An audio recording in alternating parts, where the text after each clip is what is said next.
محبوب سبحانی قطب ربانی حضور غوث پاک شیخ عبدالقادر جیلانی رحمۃ اللہ تعالی علیہ بہت بڑے عالم دین اور اللہ کے بہت بڑے ولی تھے۔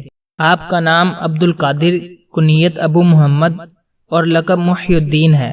آپ رحمۃ اللہ تعالی علیہ یکم رمضان المبارک 1470 ہجری بروز پیر صبح صادق کے وقت بغداد شریف کے علاقہ جیلان میں پیدا ہوئے اور 11 ربیع الاخر 561 ہجری میں بغداد شریف میں انتقال فرمایا۔ آپ رحمۃ اللہ تعالی علیہ حسنی اور حسینی سید تھے۔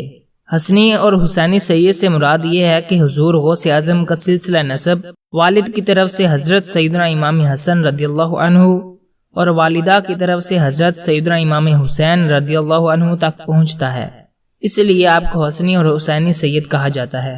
غوث پاک رحمۃ اللہ تعالی علیہ کی دعائیں قبول ہوتی تھیں۔ آپ رحمۃ اللہ تعالی علیہ فرائض کے ادائیگی کے ساتھ ساتھ نوافل کی بھی کثرت کیا کرتے تھے۔ آپ رحمۃ اللہ تعالی علیہ کے بیان میں حاضرین کی تعداد 70,000 تک بھی ہوا کرتی تھی۔ آپ کو غوث اعظم کے نام سے یاد کیا جاتا ہے۔ اس کی وجہ یہ ہے کہ غوث کا معنی ہے فریاد کو پہنچنے والا۔ چونکہ آپ رحمۃ اللہ تعالی علیہ غریبوں، مسکینوں اور حاجت مندوں کے مددگار ہیں، اس لیے لوگ آپ کو غوث اعظم کے لقب سے یاد کرتے ہیں۔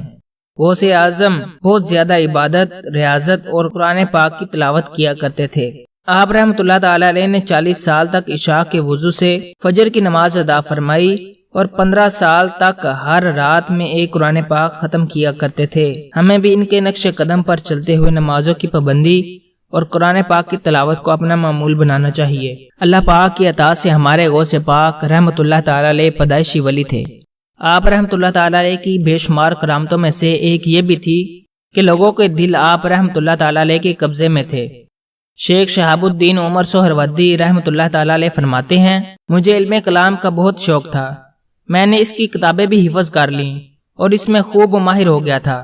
میرے چچا مجھے اس سے روکا کرتے۔ ایک دن وہ مجھے بارگاہ غوثیت میں لے گئے اور راستے میں فرمایا، اے عمر، ہم اس وقت ان کے حضور حاضر ہونے کو ہیں جن کا دل اللہ تعالیٰ کی طرف سے خبر دیتا ہے، لہٰذا ان کے سامنے احتیاط کے ساتھ حاضر ہونا تاکہ ان کی دیدار کی برکتیں پاؤ۔ وہاں پہنچ کر میرے چچا نے غوث پاک رحمۃ اللہ تعالی علیہ سے عرض کی، میرے آقا، یہ میرا بھتیجا علم کلام میں آلودہ ہے، میں منع کرتا ہوں مگر نہیں مانتا۔ آپ رحمۃ اللہ تعالی علیہ نے مجھ سے فرمایا، اے عمر، تم نے علم کلام میں کون سی کتاب حفظ کی ہے؟ میں نے عرض کی، فلاں فلاں کتابیں۔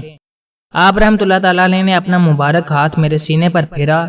خدا کی قسم ہاتھ ہٹنے نہ پایا تھا کہ مجھے ان کتابوں سے ایک لفظ بھی یاد نہ رہا، اور ان کے تمام مطالب اللہ تعالی نے مجھے بلا دیے اور میرے سینے میں فوراً علم لدنی بھر دیا۔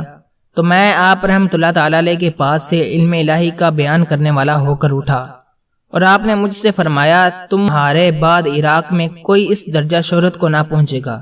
اعلی حضرت امام محمد رضا خان رحمۃ اللہ تعالی علیہ فرماتے ہیں، اس سے بڑھ کر دلوں پر قابو اور کیا ہوگا کہ ایک ہاتھ مار کر تمام حفظ کی ہوئی کتابیں یک اثر مٹا دیں کہ ان کا ایک لفظ بھی یاد نہ رہے، اور اس علم کا کوئی مسئلہ، اور ساتھ ہی علم لدنی سے سینہ بھر دیں۔ کرامت کسے کہتے ہیں؟ کرامت سے مراد ولی سے جو بات خلاف عادت صادر ہو اس کو کرامت کہتے ہیں۔ کرامت کی 2 قسمیں ہیں، ایک محسوس ظاہری، دوسرا معقول معنوی۔ عوام صرف کرامات محسوسہ کو جانتے ہیں، جیسے کسی کو دل کی بات بتا دینا، گزشتہ، موجودہ اور آئندہ غیبوں کی خبر دینا، پانی پر چلنا، ہوا پر اڑنا، ہزاروں میل زمین ایک قدم میں طے کرنا، اور آنکھوں سے چھپ جانا کہ سامنے موجود ہو اور کسی کو نظر نہ آئے۔ جبکہ کرامات معنویہ کو صرف خواص پہچانتے ہیں، وہ یہ ہے کہ اپنے نفس پر شریعت کے آداب کی حفاظت رکھے، عمدہ خصلتیں یعنی کہ اوصاف حاصل کرنے اور بری عادتوں سے بچنے کی توفیق دیا جائے، تمام واجبات ٹھیک ادا کرنے پر استقامت رکھے۔ ان کرامتوں میں دھوکہ دہی کو دخل نہیں، اور کرامتیں جنہیں عوام پہچانتے ہیں ان سب میں چھپے ہوئے دھوکے کی مداخلت ہو سکتی ہے۔ پھر یہ بھی ضروری ہے کہ وہ ظاہری کرامتیں استقامت کا نتیجہ ہوں یا خود استقامت پیدا کریں، ورنہ کرامت نہ ہوگی۔ تمام عاشقان رسول کو یہ مشورہ ہے کہ وہ حضور غوث اعظم، پیران پیر، روشن ضمیر، محبوب سبحانی، شہباز لامکانی، حضرت سیدنا شیخ عبدالقادر جیلانی قدس سرہ النورانی کے دامن کو مضبوطی سے تھام لیں۔ اللہ تعالی ہمیں فیضان غوث اعظم سے مالا مال فرمائے، آمین بجاہ نبی الامین صلی اللہ تعالی علیہ وسلم۔